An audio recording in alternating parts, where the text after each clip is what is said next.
Shalom Aleichem, meu irmão e minha irmã, como vão vocês? Que Hashem vos abençoe em nome de Yeshua. Hoje nós vamos falar sobre a Parashá Bo, que significa vai. Ela vai de Êxodo 10, 1 até 13, 16. E para começar a Parashá, com alguma já curiosidade, tá? A palavra Bo, em hebraico, ela é equivalente ao número 3, ok? E esse número ele é muito interessante porque agora nós falaremos sobre as 3 últimas pragas que assolaram o Egito para trazer libertação ao povo de Israel. E aqui também há uma outra coisa muito interessante, porque o número 3, ele é um número de transição. Isso significa que essa paraxá vai mostrar para mim e para você que está havendo uma transição na vida do povo de Israel em relação aos egípcios. Isso é muito significativo porque nós cremos que a paraxá ela é profética. Isso nos remete a uma outra coisa. Isso fala para mim e para você que nós estamos numa fase de transição.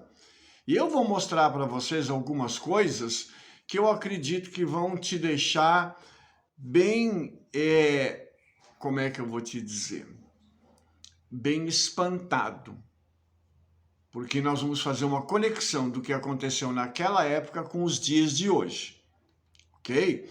Então, quando nós começamos a Parashá, ela começa assim, Bo el faraó, venha ao faraó. Só que essa palavra el, em hebraico, ela pode significar também Deus. Então, quando a gente fala sobre isso, a Torá está ensinando para a gente uma coisa muito importante. É como se Moshe estivesse dizendo, vai ao Deus faraó e derrota-o. Você se lembra que a palavra faraó, ela é um título, ela não é um nome. Ela significa rei, alguém que está no comando. E aqui nós temos um rei no comando que será derrotado, que é o rei maior do Egito. Ok? Então aqui também é muito interessante. A palavra faraó, em hebraico, ela esconde algumas coisas que eu quero agora revelar para você. A palavra faraó, ela tem no meio da palavra em hebraico o termo ra, que significa extremamente ruim, algo mal, alguém que é maldoso. Então, faraó, ele é mal. E quando você pega a primeira e a última letra da palavra faraó, nós temos o termo P, que é boca. Então, quando nós juntamos as duas coisas, o mal que sai pela boca ou uma boca maligna. Olha só que coisa interessante. Quem governa o Egito, então tem uma boca maligna. É um malvado que usa a sua boca para poder trazer problemas às outras pessoas através do seu governo. Isso também é uma coisa que está muito atual para nós, em nossos dias. Mas a palavra faraó também, quando você rearranja as letras em hebraico, temos o termo arpá, que significa um lado vergonhoso e animalesco. Olha só que coisa extraordinária. Faraó, quando ele está falando com Moshe ao longo de toda essa caminhada, ele mostra esse lado agressivo, animal dele, que ele quer envergonhar cada vez mais o povo de Israel, e nós já falamos isso desde a primeira Parashá, que é a Parashá Shemot, né, quando houve uma grande opressão contra os filhos de Israel.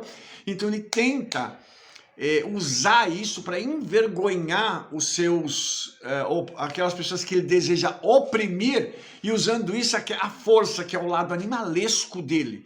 Então essa Parashá também mostra para a gente, através desse nome, dessa palavra em hebraico, né, palavra hebraica, obviamente, sobre esse aspecto de Faraó, tá? Tem uma outra coisa também que tem nessa palavra que é muito interessante.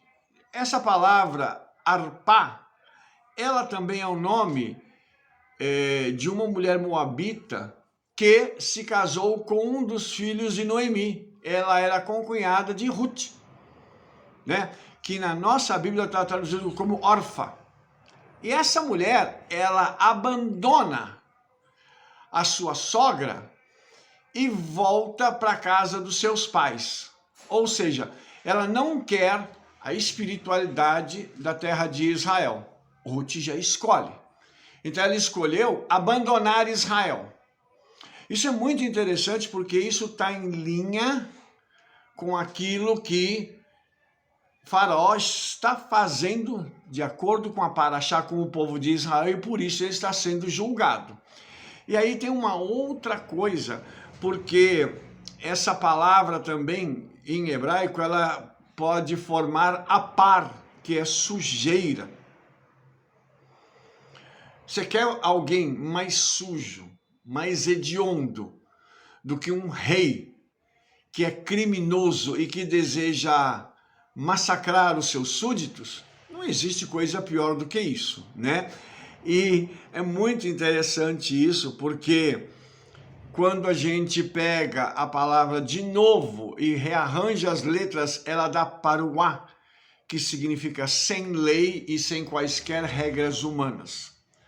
Isso denota também o governo desse século, né, desse mundo que nós vivemos, no qual as regras são feitas pelos homens e eles quebram as suas próprias regras quando eles desejam fazer o mal contra alguém.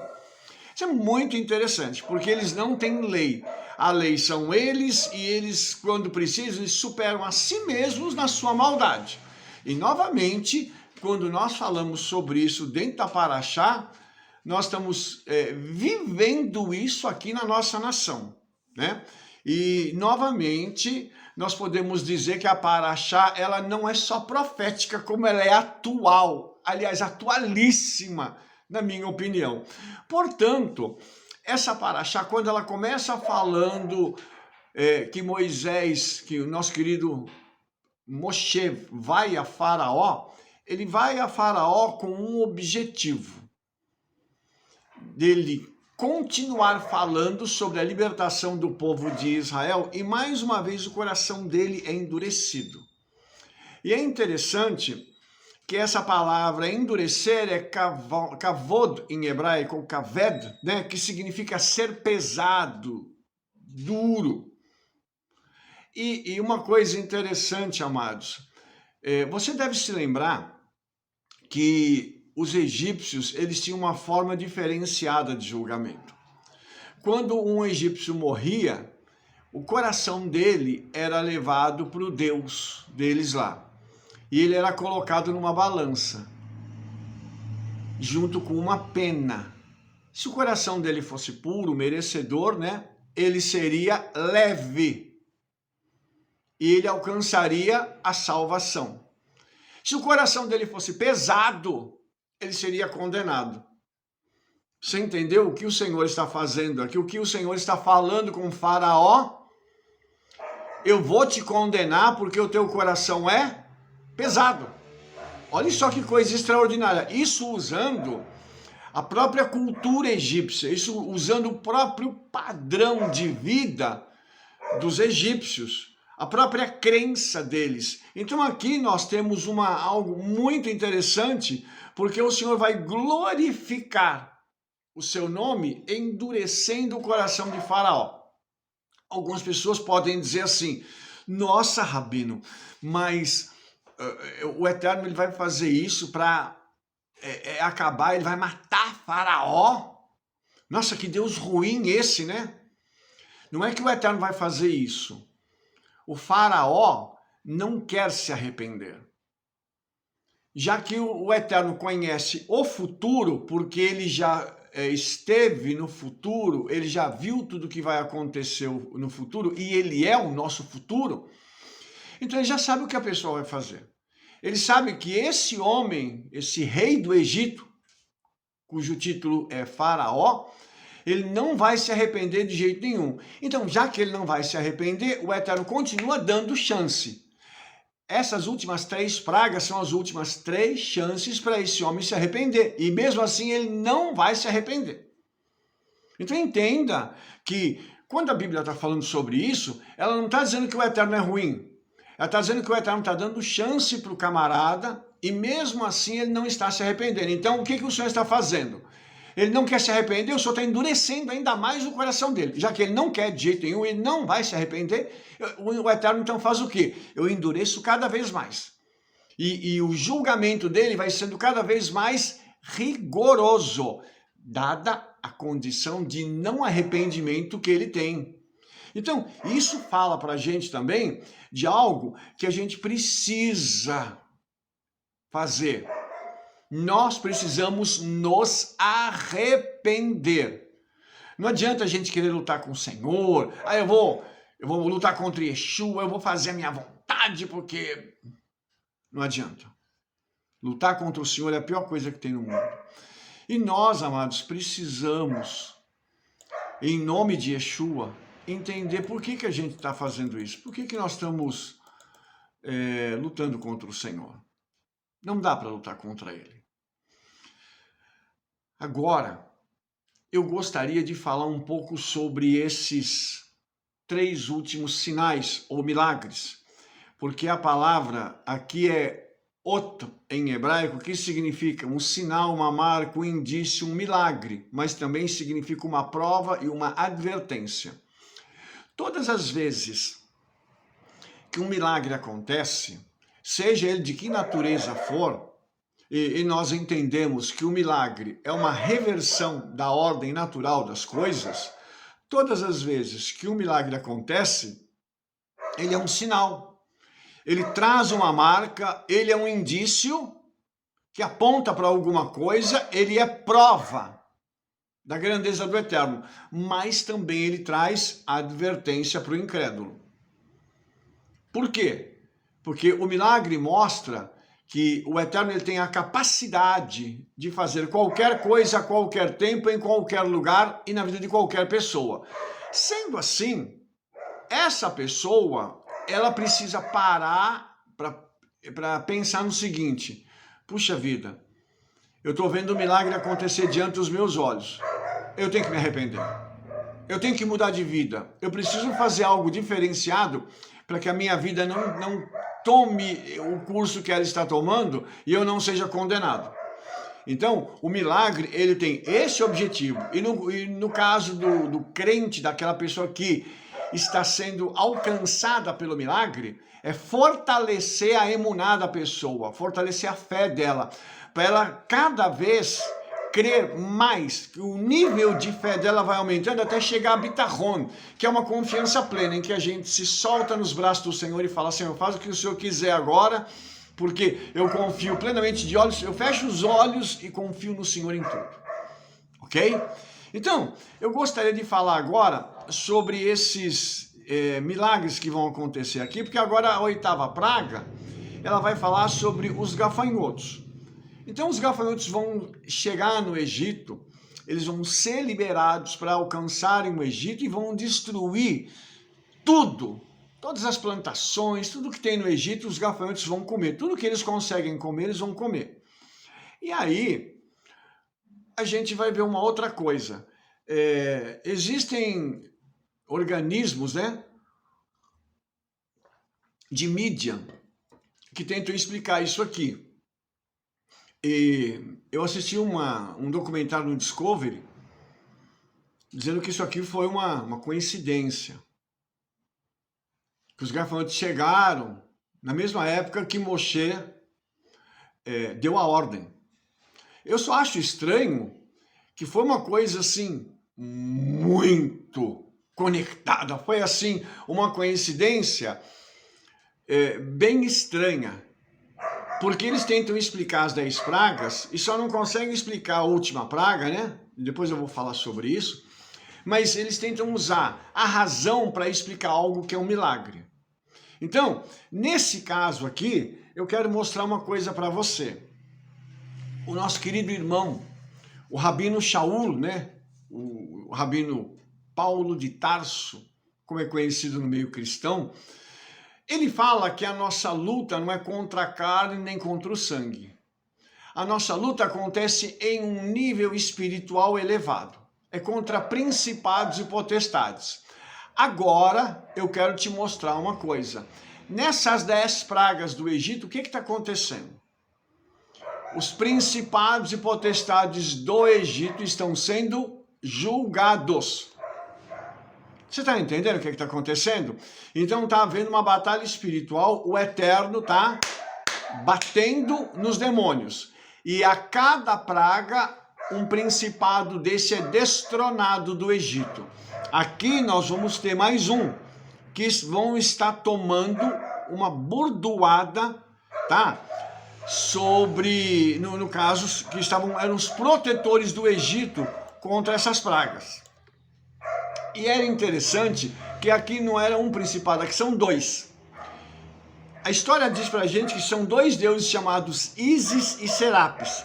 É como se fosse um casal de demônios, protetores do Egito, contra essa praga de gafanhotos.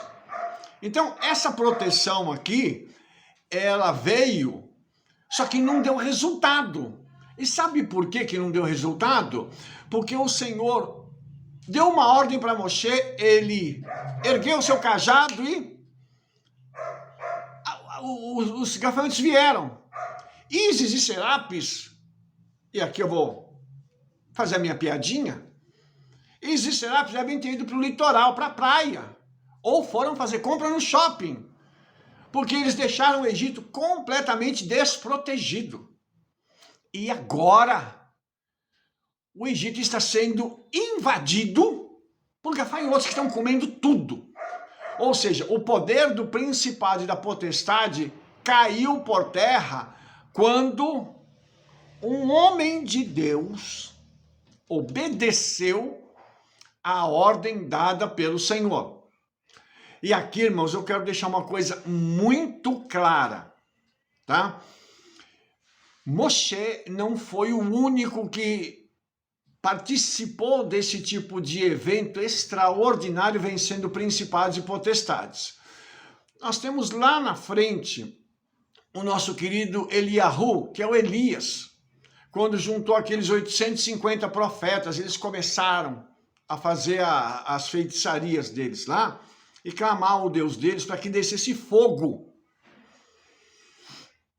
Veja bem, a proposta de Elias é a seguinte: já que nós vamos fazer um desafio profético, vamos para o alto nível.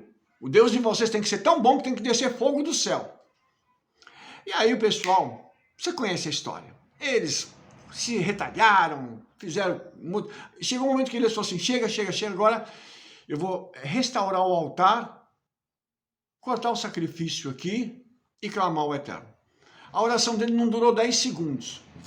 Fogo do céu. Principado e potestade que estavam atuando em Israel foram vencidos. Aí nós temos Yeshua. Em Mateus 4 ele vence Satanás pela palavra. Depois ele está no mar da Galileia, onde o principado que cuida da água se levanta para matá-los no barco e Yeshua o repreende. Então nós vemos que isso não é uma coisa incomum, mas existem pessoas certas para poderem dar ordens nos momentos corretos, a fim de que essa vitória do mundo espiritual aconteça. Isso não é qualquer um que chega e fala assim, eu vou fazer curso de batalha espiritual, vou caçar capeta aqui, igual os caça-fantasmas, né? O filmezinho, o desenhozinho que já tem deles. Não é isso. Isso é uma coisa muito séria, a pessoa precisa estar em linha com o Senhor de uma forma muito intensa, porque o que acontece aqui é que a cada ato de Moshe está havendo uma derrota no mundo espiritual, entendeu? E você vai perceber uma coisa, aqui nesse caso, a palavra diz que houve um vento oriental, A palavra vento aqui é ruach. E a palavra oriente aqui, ela está ligada, sabe a quê? Ao jardim do Éden. É como se o Espírito do Eterno saísse do jardim do Éden para poder cumprir algo diferenciado no Egito para libertar o povo de Israel. Então, eu quero te mostrar uma coisa, porque tem princípios aqui. Qual é o princípio aqui? O Senhor enviou o seu Espírito desde a eternidade para fazer o quê? Para libertar as nossas vidas da opressão do inimigo. Não ache que o Espírito Santo, ele está aqui fazendo turismo e vendo como esse mundo é bonito e como as pessoas são. Ele está aqui com uma função. E essa função, ele cumpre estando ao nosso lado, livrando-nos, ajudando-nos e nos preservando para o dia em que o nosso noivo amado vier nos buscar. Então, a gente percebe aqui que essa praga aqui enfraquece ainda mais os egípcios e está, vamos dizer assim, detonando todas as bases espirituais do Egito. Vou voltar um pouquinho atrás. A Torá ela fala que são 10 pragas. Por que 10? Porque o número 10, dentro da tradição judaica, está ligado a Keter, que é coroa. A coroa de glória do faraó vai ser arrancada. A exaltação dele vai ser tirada. O poder dele vai ser colocado por terra. E o nome do Senhor vai ser glorificado. Então veja que o objetivo do Eterno é dar ao povo de Israel, por outro lado, uma coroa de libertação. Enquanto ele tira de Faraó, ele dá ao povo de Israel essa coroa de libertação. Essa oportunidade do povo sair do cativeiro para o lugar que ele está separando para o povo. Então, a gente vai ver que há esse mover nos céus que alcança a terra. E aí, isso aqui também é uma coisa muito importante, porque por trás disso tem um conceito. Que conceito é esse? É um conceito que na Brit Hadashah, lá no Novo Testamento, é conhecido como Malchut Hashamayim, o poder soberano dos céus, que foi erroneamente traduzido como reino de Deus. Por que erroneamente? Porque a palavra reino, ela dá a ideia de algo físico, tá? Dá a ideia que tem algo físico aqui e que aqui tem um quartel-general. Na realidade, não tem um quartel-general aqui, o quartel-general é nos céus. Mas as determinações de lá, elas descem para a terra para influenciar e mudar o curso da terra. Por isso, isso é um conceito que precisa ser revisto por nós. E aqui nós temos o conceito sendo passado dos céus para a terra e alcançando a vida do povo de Israel. Isso também é muito importante a gente entender, tá? Que agora o Senhor está vindo dos céus e destruindo o poder dos egípcios e fazendo com que o povo de Israel possa ser finalmente liberto das garras dos seus opressores, tá? Então, nós temos aqui toda essa sistemática espiritual fazendo com que o Senhor possa destruir o poder de Satanás no Egito. E aí, irmãos, nós vamos continuar caminhando ainda para a 9ª praga, que é a praga das trevas. Olha só que interessante. A praga das trevas é uma reversão do que aconteceu na criação.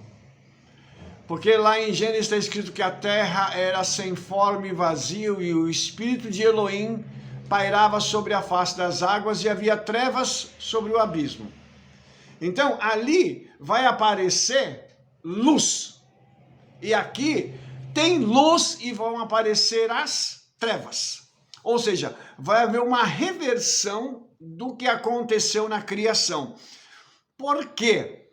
Porque também o faraó, o Egito, né? O Egito tinha um deus também, que ele era o deus Sol. Era o deus Sol. Ele iluminava o Egito. E era aquele tal de Ra. E aí, novamente, irmãos, a Bíblia diz assim: estendeu, pois, Moshe a mão para os céus, e houve trevas espessas em toda a terra do Egito por 3 dias. Olha a transição de novo aqui. Olha o 3 repetindo na Paraxá. Veja que coisa interessante isso. Aqui, trevas espessas durante 3 dias. Ou seja, o deus Ra novamente foi vencido. Outro principado sendo vencido pelo Eterno. E não tem apelação. Acabou. O Senhor agora vence esse principado e não há luz no Egito. Só que em Goshen, onde os judeus estão, não há trevas. Olha só que princípio extraordinário é esse. Nós andamos na luz. Eu quero contar uma coisa para você do Midrash, que tem linha com as palavras de Yeshua. O Midrash diz que os judeus foram na casa dos egípcios e eles enxergaram o que eles tinham de bens lá, porque depois eles vão saquear o Egito. Sabe como é que eles fizeram isso? O Midrash diz que os judeus tinham uma luz neles que os permitia ver o que estava na casa dos egípcios. Aí nós pegamos as palavras de Yeshua. Nós somos o quê? Or Haolam, a luz do mundo. Então, nós carregamos a luz. Olha que interessante, olha que engraçado isso. O Midrash fala que os judeus tinham essa luz agora e Yeshua diz que nós somos essa luz. Olha que coisa espetacular isso. E na praga das trevas, os egípcios não puderam nem se mexer. Tamanha era a densidade das trevas. E aqui, irmãos, essa palavra trevas espessas, apelã, em hebraico, fala de umas trevas densas, uma calamidade muito grande, uma escuridão. Hoje, nós não temos ideia do que é isso, porque o nosso mundo ele chegou num tal ponto de sofisticação que em todo lugar tem luz. Então hoje, se você apagar todas as luzes da sua casa e você deixar tudo no escuro e você chegar na janela e olhar para fora, você vai ver que nos outros lugares tem luz. Se você, por exemplo, pegar um avião e estiver viajando à noite e olhar para baixo, você vai ver os pontinhos de luz. Ou seja, hoje é praticamente impossível a gente entender esse conceito dessas trevas espessas. Mas lá, aquilo era tão real que eles não conseguiam se mexer. Eles ficaram impactados por aquilo que aconteceu com eles. E eles entenderam que aquilo era uma coisa terrível que estava acontecendo. E aí, irmãos, nós vimos mais uma vez a ação do Senhor nesse ínterim aqui, nesta praga que vem acabando com os egípcios. Então, o que a gente vai ver agora? Nós vamos caminhar para a gente entender um pouco agora a última praga, tá? E a última praga, ela é algo muito interessante, porque o Senhor diz assim, em Êxodo capítulo 11, do verso 4 em diante, ele diz assim, depois disse Moshe a Faraó, assim diz o Eterno, à meia-noite eu sairei pelo meio do Egito, e todos os primogênitos da terra do Egito morrerão, desde o primogênito de Faraó que se assenta sobre o seu trono, até o primogênito da serva que está por trás da mó, e todos os primogênitos dos animais. Pelo que haverá grande clamor em toda a terra do Egito, como nunca houve, nem jamais haverá. Mas contra os filhos de Israel, nem mesmo um cão moverá sua língua. nem contra homem, nem contra animal, para que saibais que o Eterno faz distinção entre os egípcios e os filhos de Israel. Aqui, irmãos, nós temos algo também extraordinário, porque o Senhor, ele vai julgar mais uma vez os deuses egípcios. E agora o último, que é o Deus da vida, que é o tal de Ptah, né?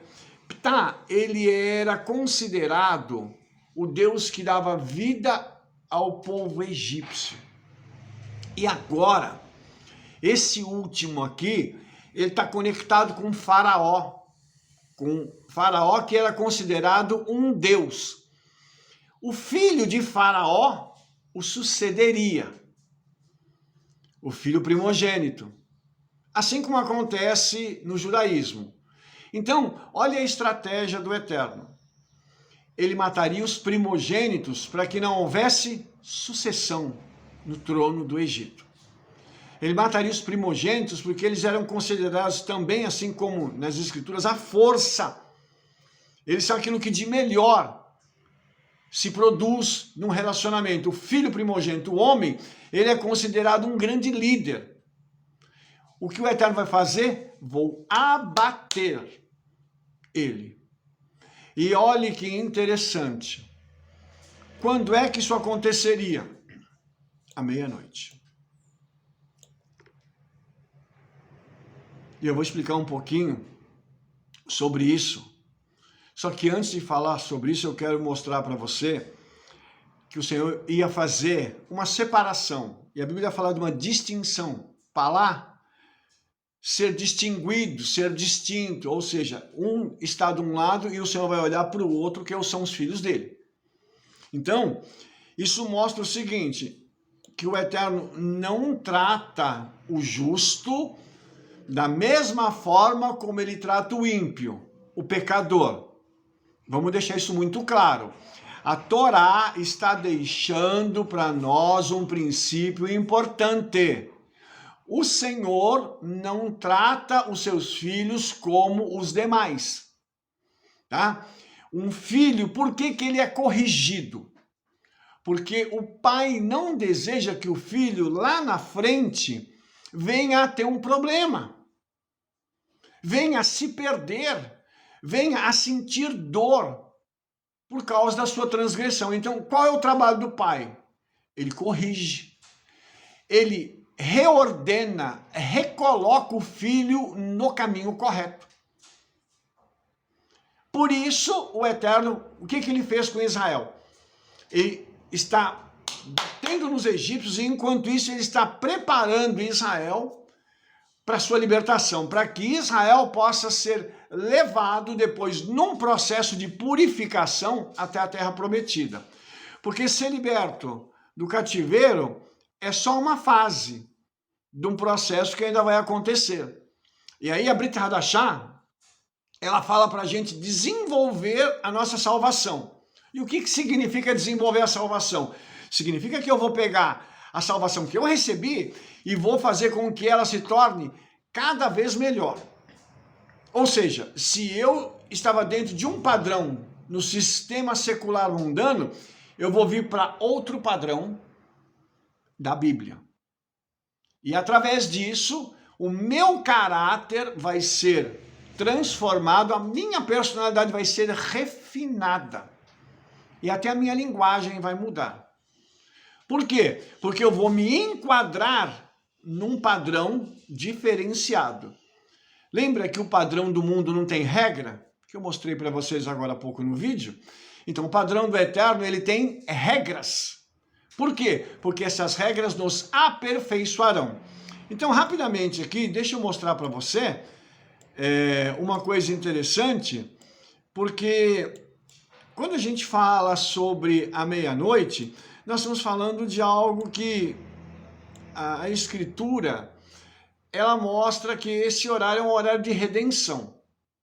Então, à meia-noite, segundo a tradição judaica, os portões do Gan Eden, do Jardim do Éden, são abertos e o Messias vai para ter comunhão com seus filhos.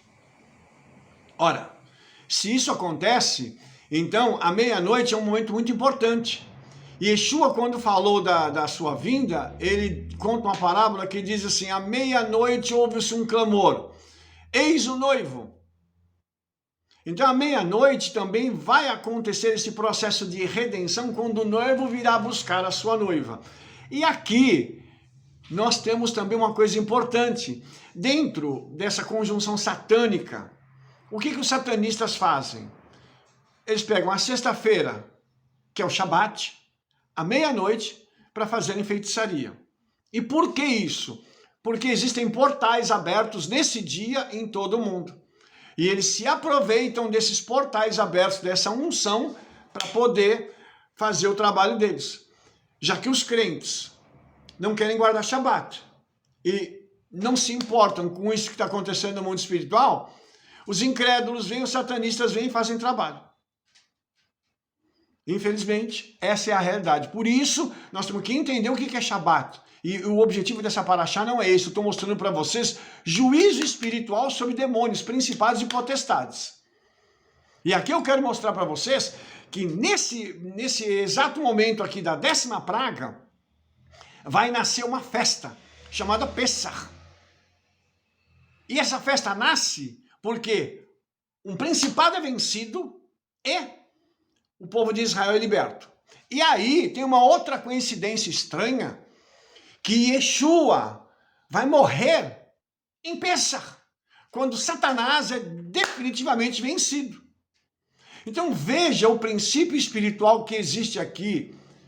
Veja que nessa época é uma época de grandes vitórias e de grandes libertações. E nós precisamos entender que há uma autoridade que é colocada sobre nós, para que essa vitória possa ser operacionalizada. Mas eu e você temos que ter a perspectiva certa, a santidade correta e o momento certo de ouvir a voz do Espírito Santo, para que nós possamos atuar e vencer esses seres espirituais. Porque não somos nós que vamos vencer, é o Senhor, mas ele precisa de gente aqui na terra para abrir a boca, como foi o caso de Moshe. Moshe cria, ele saca essas pragas dos céus e cria isso na terra, porque ele cria com a palavra. Ele traz à existência isso com a palavra. Por isso é importante, muito importante a gente entender isso. E esses são conceitos que a gente precisa entender e usar. É como uma mala de ferramentas. Você vai fazer determinada coisa.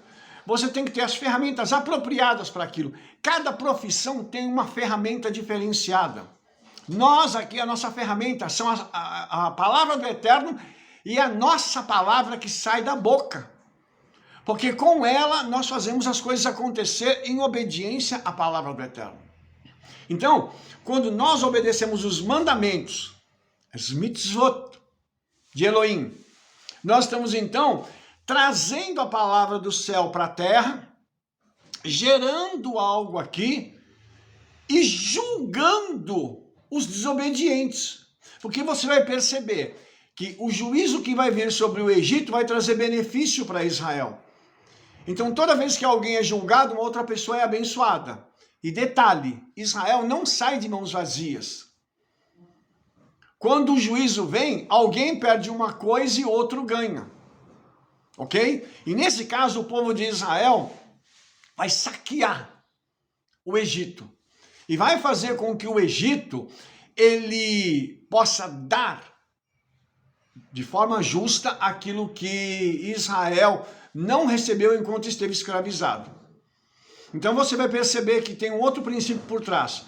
Todas as vezes que nós somos roubados injustamente, todas as vezes que nós somos saqueados, e o Senhor viu isso, o Senhor anotou. E vai chegar um momento que vai haver a restituição. Para Israel vai acontecer aqui. A restituição vai ser espiritual e vai ser física. Então você vai perceber o quanto essa paraxá fala para a gente dessa batalha espiritual de alto nível que está acontecendo, e através desse tipo de situações está havendo uma restituição. o Senhor está rearranjando as coisas e colocando-as no lugar. O objetivo do Eterno sempre foi esse. Mas ele depende da obediência do homem para que isso possa acontecer. Por isso, irmãos, mais uma vez eu quero dizer aqui, para essa batalha espiritual de alto nível ser vencida, nós precisamos de obediência. Você vai ver que Moshe, ele é comandado pelo Eterno para fazer coisas e ele vai bater de frente com o faraó várias vezes. Para insultar faraó? Não. Para glorificar o Eterno. Lembra, para mim finalizar, lembra de Davi e Golias? O objetivo não era matar Davi. O objetivo era glorificar o nome do Senhor. E como é que o nome do Senhor foi glorificado? Com o mais fraco derrotando o mais forte. Por quê? Porque o mais fraco era um servo do Eterno. Ele era fraco na aparência, forte na essência, porque ele tinha o Senhor. Então que nós sejamos assim, que nós sejamos homens e mulheres que carregamos o Ruach HaKodesh, o Espírito, o Santo em nós, que ele possa nos dirigir, nos guiar e nos conduzir à vitória, em nome de Yeshua. Amém? Se você gostou desse vídeo, dê um like aí, favorite, clique no sininho para você receber todas as nossas recomendações, espalhe o trabalho que nós estamos fazendo para todo mundo. Envie esse vídeo para todos os seus conhecidos, porque nós nos veremos no nosso próximo vídeo. Shalom, shalom, shalom.